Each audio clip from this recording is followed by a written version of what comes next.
What's going on, my Trainer Club? Today we're going to check out the top tips for the Lunar event 2022 in Pokemon Go to make sure you know everything that's going on. So with all that said, let's jump right in. Welcome back, everybody. Let me know in the comments below, how are you guys doing, or did you do, on the Team Go Rocket Takeover event and the Power Plant event in Pokemon Go. I thought it was a lot of fun, great spawns throughout, and a lot of great things going on. I absolutely love the Rocket Takeover. I think that those events are so fun, especially when they brought back Bagon. Let me know in the comments below what you guys do think about that. So as far as the Lunar New Year event, obviously, yesterday, we did check out the video where it went over everything that has to do with this event. So today, I'm not gonna cover all the details. I'm gonna go over the bonuses, and then we're gonna get right into the tips because I wanna make sure we're efficient. If you guys do want to go over everything that's going on with this event to make sure it's efficient, please check out the video up here. And if you wanna skim through anything, you have only specific parts of the event you wanna look for, all the chapters are gonna be on the scroll bar. So just to make sure we know exactly what's going on for the event timing, it's gonna go on Tuesday, February 1st from 10 a.m. local time, and that's gonna go till Monday, February 7th at 8 p.m. local time, so you have approximately 1 week to get after the event. So the bonuses are gonna be, you have an increased chance for lucky Pokemon in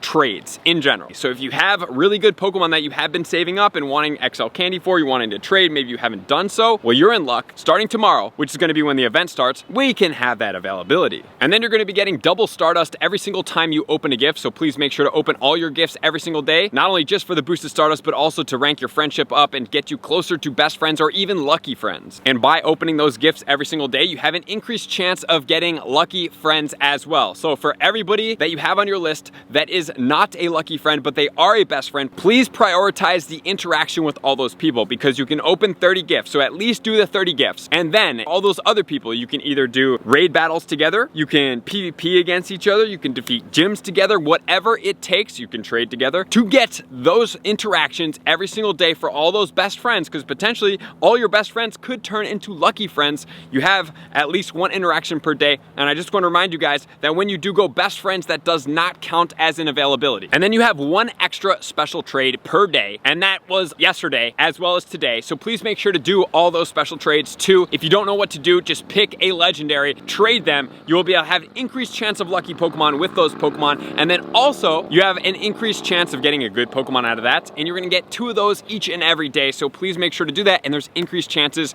of those lucky Pokemon like we talked about. So please pick legendaries, I would say, or even do the shinies from Calm Days that you have a ton of. Maybe a Gibble swap may be worth it if you have a lot of shiny Gibbles, or whatever that is to you, but make sure to do at least 2 special trades per day each and every day. And if you want to do lucky trades that are special trades, please make sure to capitalize on that and do not interact with those people beforehand, because a trade interaction on the 1st can re-trigger lucky friends. And let's not forget that we have special spawns, we have 7-kilometer egg hatches, we have raid battles going on, we have field research encounters, we have timed research, and then we have the shiny Litleo. So with all that said, let's not waste any more time and get into tip number 1.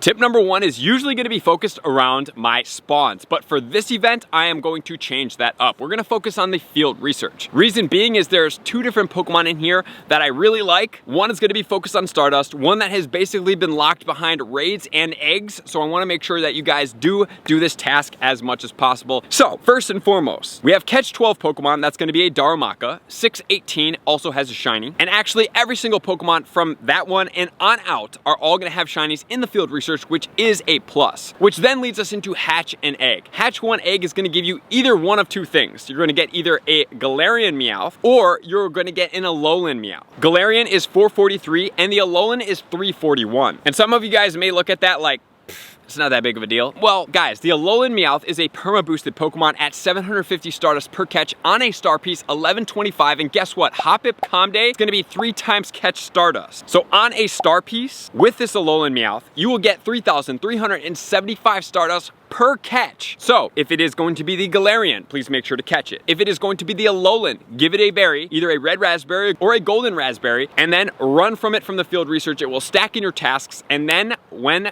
Calm Day comes up, which we will talk about next week to get you prepped for it, you guys are gonna go ahead and claim those and get a ton of Stardust. We have Send 3 Gifts to Friends, which is gonna give you a Magikarp encounter 117. We have Send 3 Gifts and add a sticker to each of those gifts for 611 on the Litleo, which is gonna be the new shiny. Then we also have Trade a Pokemon, which is gonna be a Litleo encounter. And then win a raid.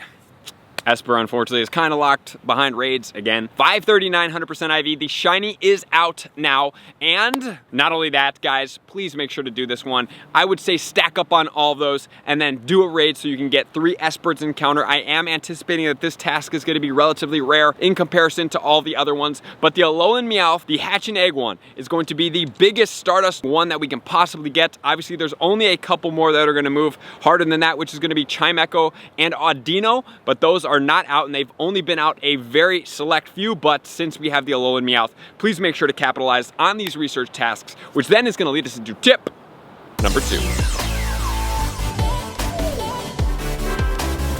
Tip number 2 is going to take us back to the wild spawns. So we do have Paris coming out. All of these are going to be shiny. We have Meowth regular, which is going to be 500 Stardust boosted regular, 750 with a star piece, 938 with a star piece and a weather boost. So make sure to capitalize when the weather boost is partly cloudy. And the Paris is just the same at that 500 stars. So you have 2 Pokemon spawning that are giving a lot of Stardust. So catch those Pokemon whenever you can. And the Paris shiny, from what I've seen, is super rare. So every time you see a Paris, you're definitely going to want to try to catch it. And then we have Growlithe and Voltorb, both have shinies. We have the new variation of the Voltorb that's going to be spawning. This one does not have shiny. It's the only one in here without a shiny. And then we have Magikarp, we have Torchic, and then we have Litleo. So Torchic, meta raid attacker in the Blaziken as the future mega. Get as many of those as possible. They are harder to catch. You may have to use some golden berries, but golden berry them, and then make sure, obviously once you do that, you are going to be getting and trading those for the guaranteed 1XL candy. Not only that, I would suggest that you also do that for the Magikarp, get the guaranteed 1XL candy per trade. Pine up those as much as possible because Gyarados is 400 candy per evolve. And then if you are lucky, we have Electabuzz with the shiny potential, we have Gyarados with the shiny potential, and then we have the Combuskin. It is not shiny, but it is giving you guaranteed at least 1XL candy for the Blaziken Mega at some point. So I would say at least to have 296 XL candy of that, but I would also add 360 in case the Shadow Blaziken is going to make an impact in Go Battle League if you are a Go Battle Leaguer. And let's not forget that the Gyarados can be shiny. So those Pokemon are the meta raid attackers. We still have the Electabuzz. Electabuzz in the shadow form is a very strong electric type meta attacker, which is then going to lead us into Go Battle League. We have Gyarados. That's going to be 63 shadow in the Ultra League, 68 as the non-shadow, with Dragon Breath, Aqua Tail, and Crunch. The 100% IV is going to be a 0, 15, 14. And then it's going to be ranked 27 and 33 as the shadow and non-shadow form respectively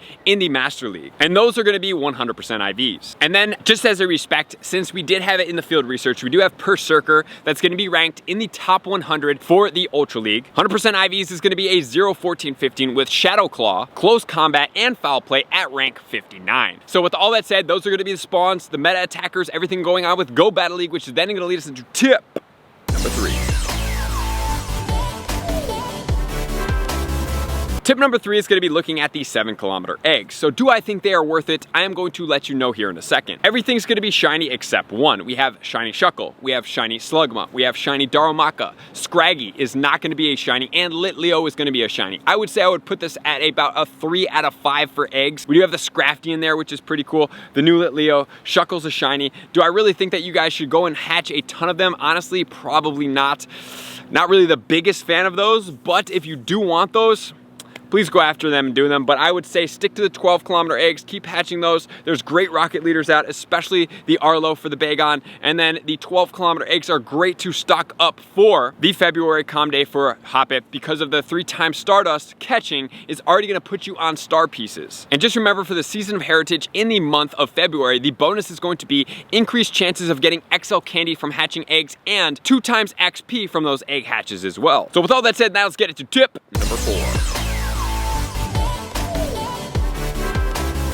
Tip number 4 is going to be the research quest line. It's going to be a 2-step, relatively easy, but here it goes. We have send 5 gifts and add a sticker to each for a Torchic encounter. We have trade 3 Pokemon with a friend for a Corphish encounter. And then we have send 15 gifts to friends for a Darumaka encounter. And then send 3 gifts in a row for an encounter which we don't know yet, which is going to yield us 1,000 Stardust and 1,000 XP. And then we have the Lunar Catch Challenge, which is going to be catch 10 Pokemon for 10 Pokeballs, catch 25 Pokemon for 15 Great Balls, and then catch 25 Fire type Pokemon for 20 Ultra Balls, and then catch 10 different species of Pokemon for a Litleo encounter, which is going to then give you an Espurr encounter, Stardust in the 1000 and 1000 XP. As far as the Espurr 100% IV, it's going to be 539, and then the Litleo is going to be 611. So 2 relatively easy quest lines. Just want to make sure you guys have that, and then let's get into tip number 5, which is going to cover a raid.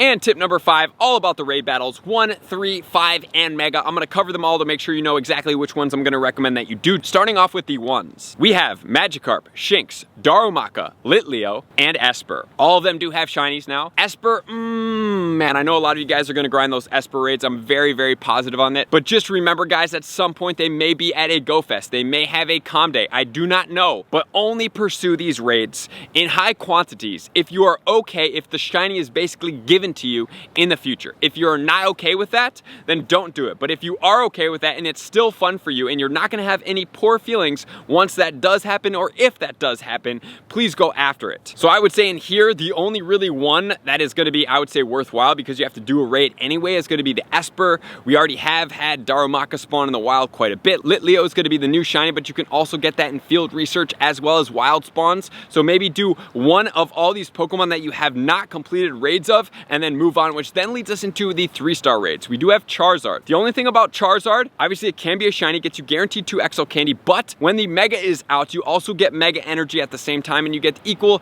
amount of potential for the shiny and the XL candy, and then you get the Mega energy stacked on top. So if you do care to wait for that, then please do that, but Charizard can be shiny in those raids. And then we have Flareon, no shiny. Shuckle does have a shiny. We have Delcatty that does not have a shiny. Absol that does have a shiny, and Druddigon is still in the raids as well with a shiny. So those last 2, Absol, obviously same principle as Charizard. It does have a Mega, and the Mega comes with a bonus of extra XL candy with a bonus of Mega energy as well to stack up. If you're over 2,000, you can still just evolve one and get more Mega energy in return, and then count towards your Mega evolution medal. And then Druddigon is gonna be a great shiny. It has been out for quite some while. So if you guys do want it, you're after it, keep raiding it. But if not, you guys can pass over it. It's not really a relevant Pokemon, which then leads us into Regirock. If you want the counter guide, you can check it out up here. Regirock is coming with Earthquake. I would say if you don't have the shiny, it would be a great time to go after it, but do I really think you need to power it all the way up? Regirock in the Great League is gonna be ranked 19. In the Ultra League, it's gonna be ranked 8, with the 100% PvP IV at a 114-15. And then the Master League regular with XL Candy, it's gonna be ranked 32, and in the Classic, it's gonna be 40. So depending on what league you do play on it, if it does fit in your team with that lock-on quick charging move,